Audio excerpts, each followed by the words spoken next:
देखिए 11 नंबर प्रश्न पर ध्यान दीजिए।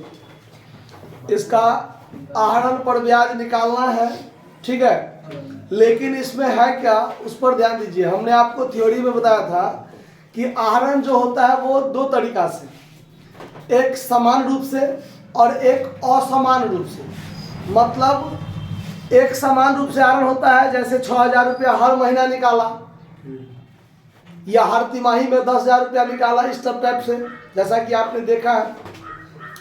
11 में है क्या कि वर्ष भर में आहरण किया, लेकिन न तो टाइम पीरियड का अंतराल सही है न तो अमाउंट का अंतराल है। मतलब जब मन हुआ जितना मन हुआ निकाल लिया, इस टाइप से। जैसे 11 नंबर सवाल में देखिए कि पवन एक फर्म में साझेदार है, वर्ष 31 मार्च 2021 को समाप्त हुआ है और निम्न राशि आहरण है।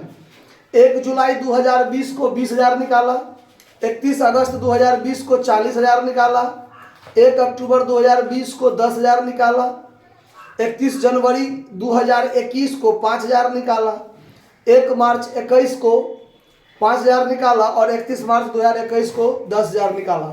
आहरण पर 12% ब्याज लगाना है। मतलब 6 बार आहरण किया है, 2 2 4 2 6 बार आहरण किया है। जब मन हुआ जितना मन हुआ निकाल लिया।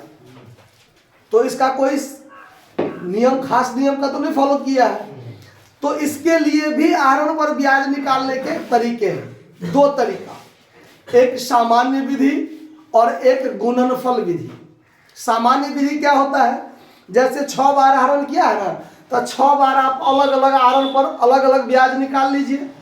6 बार आहरण किया है तो जब निकाला और जब वर्ष खत्म हो रहा है उस समय का ब्याज निकाल लीजिए। तो 6 बार आहरण किया है तो 6 बार अलग अलग ब्याज निकालिए और A to Z ब्याज को एक जगह क्या कर लीजिए, जोड़ लीजिए, तो टोटल आहरण पर ब्याज निकल जाएगा। एक तरीका हुआ सामान्य विधि। तो इसमें क्या होगा, आपको परेशानी ज्यादा लगेगा। परेशानी ज्यादा क्या लगेगा कि 6 बार आहरण करना पड़ेगा। और एक तरीका है गुणनफल विधि। क्या? गुणनफल विधि। उस गुणनफल विधि से क्या होता है कि आप आसानी से एक बार में कैलकुलेशन कर लीजिए, टोटल ब्याज निकल जाएगा, एक बार में कर लीजिए। और वो तरीका अगर आप सीख गए तो आपको 6 बार अलग अलग निकालने की जरूरत नहीं है। तो बहुत इजी तरीका है।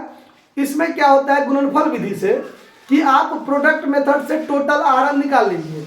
दिखा रहे हैं अभी आपको, टोटल आहरण निकाल लीजिए और टोटल आहरण पर मात्र 1 महीना का ब्याज निकाल दीजिए। क्या महीना का? 1 महीना का ब्याज निकाल दीजिए। आप 6 बार अलग अलग निकालिएगा वो ब्याज, और एक बार में 1 महीना का ब्याज निकालिएगा वो ब्याज, दोनों बराबर होगा। ठीक है, तो ये प्रोडक्ट मेथड बनेगा कैसे उस पर ध्यान दीजिए।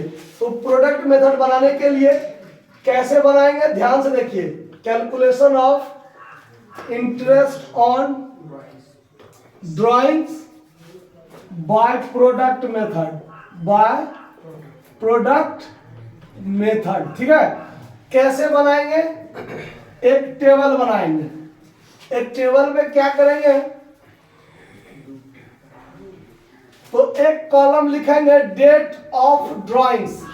डेट ऑफ ड्राइंग्स, क्या तारीख को ड्राइंग्स किए हैं। एक कॉलम लिखेंगे ड्राइंग्स,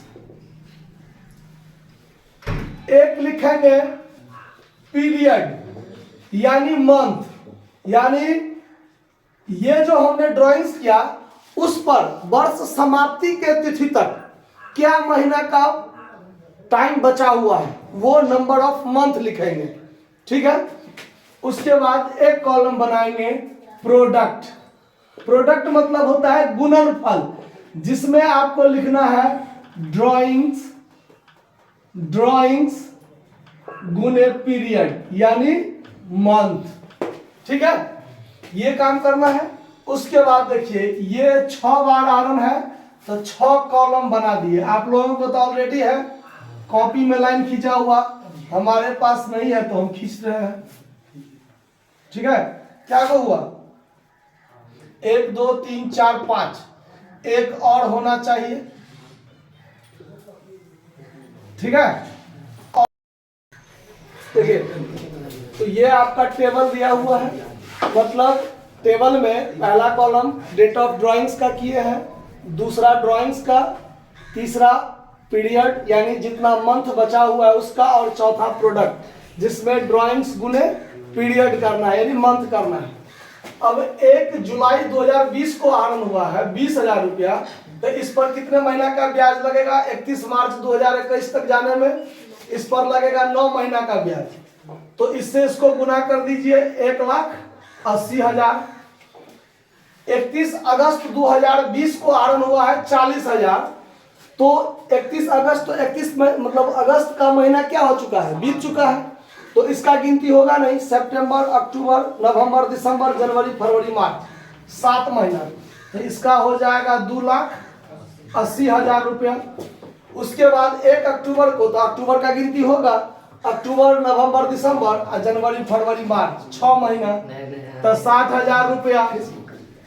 31 जनवरी 2021 को आरंभ हुआ है 5,000, तो इस पर जनवरी बीत चुका है, फरवरी, मार्च 2 महीना, 10,000। उसके बाद 1 मार्च 5,000 आरंभ हुआ है, इस पर सिर्फ मार्च महीना का आरंभ लगेगा, तो 1 महीना का 5,000, और ये 31 मार्च को आरंभ हुआ है, तो इस पर एक भी महीना का ब्याज नहीं लगेगा, मतलब 0 महीना का, तो इस पर 0 रुपया पर ब्याज लगेगा। हो गया खत्म। अब यहाँ पर आपको करना है टोटल प्रोडक्ट। टोटल प्रोडक्ट, इस टोटल को यदि आप जोड़िए तो टोटल जोड़ के कितना हो जाता है? 5,35,000, तो यहाँ पर 5,35,000 कर दीजिए। अब इस पर आपको क्या करना है? 1 महीना का ब्याज निकालना है, तो यहाँ पर आप लिखिए इंटरेस्ट ऑन ड्राइंग्स बराबर टोटल प्रोडक्ट गुने रेट बट्टा 100 गुने 1/12। इस पर 1 महीना का मात्र ब्याज लगेगा, तो ये हो जाएगा कितना? 5,35,000 गुने कितना महीना का ब्याज? परसेंटेज क्या? 12 महीना, तो 12/100 गुने 1/12, तो 12 से 12 कट गया, 00 से 00 कट गया, 5,350 रुपया क्या हुआ? आरएल पर ब्याज। अब यदि इस आरएल पर आप बार बार निकालिएगा 6 बार ब्याज, फिर भी टोटल ब्याज कितना होगा? 5,350 रुपया का ही ब्याज होगा। नोट कर लीजिए।